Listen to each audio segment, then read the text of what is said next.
Hello my dear guys, আসসালামু আলাইকুম। Usman Sahal medical services YouTube চ্যানেলের পক্ষ থেকে আপনাদেরকে জানাই স্বাগতম। আশা করি আল্লাহর রহমতে আপনারা সবাই ভালো আছেন।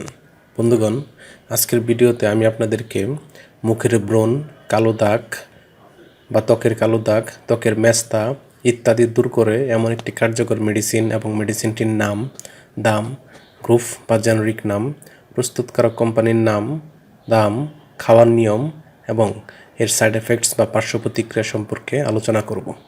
তবে ভিডিওটি শুরু করার আগে আপনাদের প্রতি অনুরোধ, আপনি যদি আমার চ্যানেলে নতুন হয়ে থাকেন তাহলে অবশ্যই চ্যানেলটি সাবস্ক্রাইব করে লাইক, কমেন্টস এবং শেয়ার করবেন। বন্ধুগণ, আমাদের পুরুষ কিংবা মহিলা উভয়ের মুখে ব্রণ বা কালো দাগ বা মেস্তা ইত্যাদি হয়ে থাকে।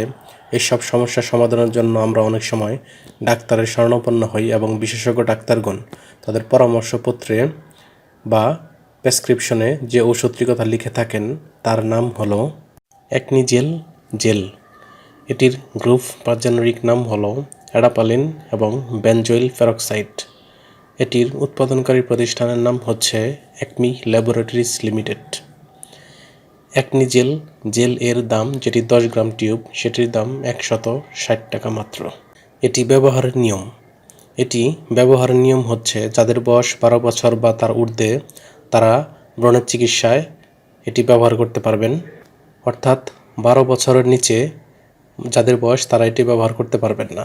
আর ব্যবহারের নিয়ম হচ্ছে আক্রান্ত স্থান ভালোভাবে পরিষ্কার করে জেল এর পাতলা আবরণ মুখমণ্ডল অথবা ত্বকে দিনে একবার ব্যবহার করতে হবে। মুখমণ্ডল যেমন কপাল, চিবুক, গাল এর প্রতিটি আক্রান্ত স্থানে অল্প পরিমাণ জেল ব্যবহার করতে হবে। চোখ, ঠোঁট এবং মিউকাসের ঝিল্লিতে ব্যবহার করা যাবে না। অ্যাডাপালিন বা বেনজোইল পেরক্সাইড জেল মুখ, চোখ কিংবা যোনিপথেও ব্যবহার করা যাবে না।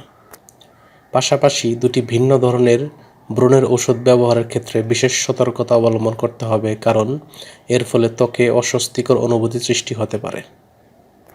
এই ক্রিমটি বা জেলটি ব্যবহারের পর সামান্য কিছু সাইড এফেক্টস বা পার্শ্ব প্রতিক্রিয়া দেখা দিতে পারে, যেমন ত্বকের শুষ্কতা, অস্বস্তিকর অনুভূতি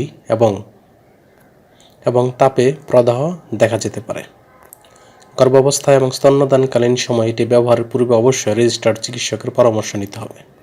এই ওষুধটি বা জেলটি আলো আর্দ্রতা থেকে দূরে 25 ডিগ্রি সেন্টিগ্রেড তাপমাত্রা নিচে সংরক্ষণ করতে হবে এবং অবশ্যই শিশুদের হাতের নাগালের বাইরে রাখতে হবে। ধন্যবাদ।